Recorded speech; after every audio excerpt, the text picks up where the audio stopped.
I met Rana a long time ago, and she was always a force of nature, and she still is.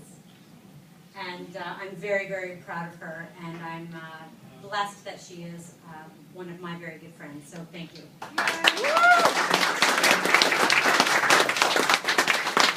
Funny, I've seen a lot of familiar faces as I look around the room.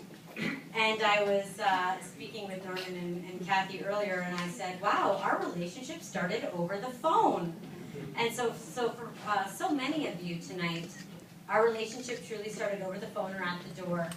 And for all of the newcomers here tonight, I just want to say thank you so much. Thank you for giving me an opportunity to earn your vote in this nomination. I very much appreciate it. The nomination really is the most important part of our democracy. This is the grassroots. And for Calgary Confederation, it's extremely important.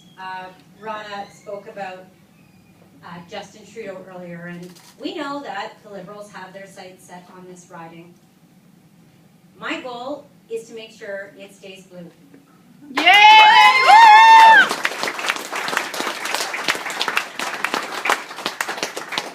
And so, how is it that I'm planning on doing that? Well, it's by re-engaging and re-energizing Conservatives.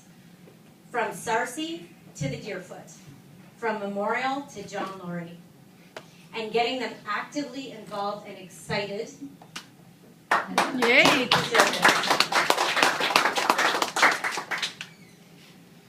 It's also by focusing on the issues that matter to you. And conservative principles and conservative values. And you've told me what they are. I hear about this every day at the door. Fiscally responsible government and making sure that we don't leave our children and our grandchildren with a boatload of debt. And for me personally, that's 4 godchildren, a niece and a nephew.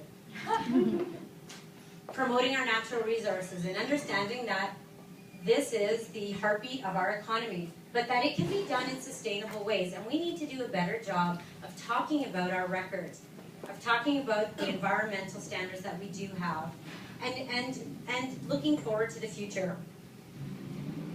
I've heard a lot from parents and whose children are post-secondary education and from students themselves. This riding has 3 post-secondary education institutions in it.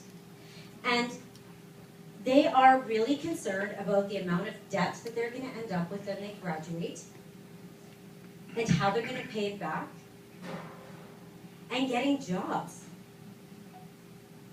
I've also heard a lot from people around lean, efficient government, and lots of people talk about it, and lots of politicians talk about it, but I've done it.